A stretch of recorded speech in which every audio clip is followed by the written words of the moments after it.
Selamat pagi, salam sejahtera untuk kita semua. Kembali lagi saya Vina, motivator magang gelombang 11. Pada video kali ini akan melakukan tugas belajar luar kelas pada hari yang ke-31, yaitu dengan tema Bimba Ayoyo Interview ketiga.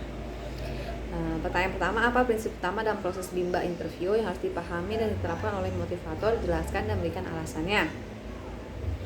Sebelum kita mengetahui prinsip utamanya, kita harus tahu dulu tujuan utama dan tujuan khusus dari Bimba Ayo Interview. Tujuan utamanya adalah agar seluruh komunitas Bimba merasa bahagia secepatnya dan selamanya. Jadi detik ini juga, saat ini juga, besok, lusa, dan seterusnya selamanya sampai akhir hidup. Nah, untuk mencapai bahagia itu tentu ada kuncinya. Kunci utamanya adalah dengan belajar, berbuat baik, dan beriman. Jadi sebagai motivator kita harus tahu dulu nih tujuan kita itu adalah untuk mencapai bahagia dengan cara belajar, berbuat baik, dan beriman. Lalu tujuan khususnya adalah untuk menemukan minat baca pada anak. Caranya yaitu dengan cara yang menyenangkan, dengan mengajak anak bermain baca-bacaan. Lalu pertanyaan kedua, apa prioritas motivator dalam kelas pendekatan? Nah, di Bimba Ayo Interview ini ada tahapan-tahapannya, yaitu ada tahap PDKT atau tahap pendekatan, lalu ada tahap trial atau coba sampai gratis, dan juga ada tahap lanjutan. Nah, di tahap PDKT ini atau tahap pendekatan ini, motivator memiliki prioritas yaitu berdialog tentang kesukaan anak. Jadi di tahap PDKT ini belum dimasukkan berbahasa Bimba, hanya berdialog tentang kesukaan anak.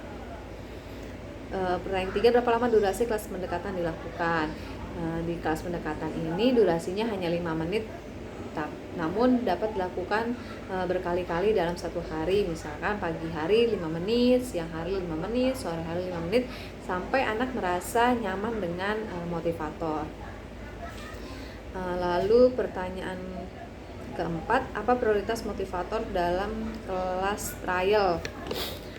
Dalam kelas trial, prioritas dari motivator adalah bermain baca-bacaan. Bermain baca-bacaan apa? Yaitu di dalam kelas trial ini anak mampu 4 HVK dan 4 HVS. Namun menggunakan kata yang dekat dengan anak dan mudah untuk dimengerti oleh anak, dan juga katanya tidak usah terlalu banyak, sekitar 3 saja, tidak usah sampai 12 yang kita berikan kepada anak, karena ini hanya kelas trial. Dan ketika di kelas trial ini kepala unit tidak disarankan untuk mendaftarkan anaknya. Kepala unit tidak disarankan untuk menawarkan kepada orang tua untuk mendaftarkan anaknya ketika anak belum mampu atau belum menguasai 4 HVK dan 4 HVS-nya. Ketika anak sudah mampu, ketika anak sudah menguasai, maka kepala unit dapat menawarkan untuk orang tua mendaftarkan anaknya. Pertanyaan kelima, berapa lama durasi kelas trial dilakukan? Di dalam kelas trial ini durasinya 15 menit seminggu 3 kali. Lalu pertanyaan keenam, berapa lama orang tua murid dapat mengikuti kelas trial?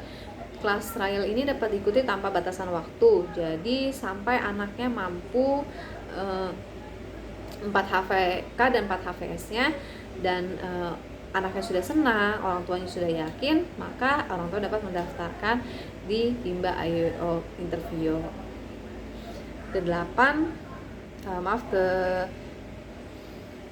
Ke-7, apa prioritas motivator dalam kelas lanjutan?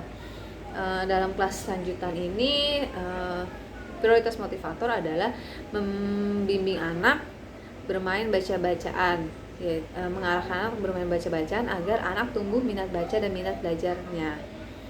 Lalu ke-8, kegiatan apa yang lebih prioritas dalam bermain baca-bacaan dengan kegiatan menyelesaikan modul?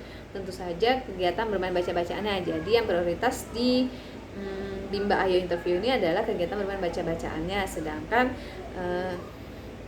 kegiatan lainnya hanya kegiatan selingan. Jadi walaupun modulnya belum selesai nih, nggak apa-apa, tidak masalah. Yang penting anak kita selalu arahkan untuk bermain baca-bacaan. Kesembilan, materi apa yang dibaca oleh anak ketika bermain baca-bacaan? Materi yang digunakan untuk bermain baca-bacaan adalah materi-materi pada modul baca yang sudah ditarik garis dan dilipat lalu disimpan di kotak KPK. Nah, modul-modul tersebut dapat digunakan untuk mengajak anak bermain baca-bacaan. Pertanyaan ke-10, bagaimana cara agar bermain baca-bacaan menyenangkan bagi anak? Caranya adalah dengan menerapkan paradigma dan metode Bimba. Jadi kita mengajak anak bermain baca-bacaan dengan cara menyenangkan, bertahap dan juga secara individual sistem. Lalu pertanyaan ke-11, bagaimana menyikapi anak tidak mau bermain baca-bacaan?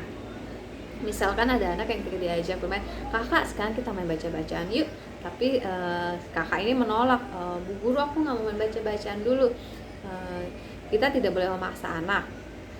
Kita tetap oh ya udah nggak apa-apa, kakak mau main apa dulu. Misalkan kakaknya mau menulis dulu, kakak mau menulis dulu, ya udah nggak apa-apa, kakak menulis dulu. Tapi nanti abis menulis kita main baca-bacaan ya. Nah, sambil si kakak ini menulis, kita sambil ajak berdialog sama anak ini, kakak, ih bu guru mau naik kereta nih, kakak kalau misalnya naik kereta kan kita harus beli tiket dulu ya kak ya, kakak punya tiketnya nggak kak?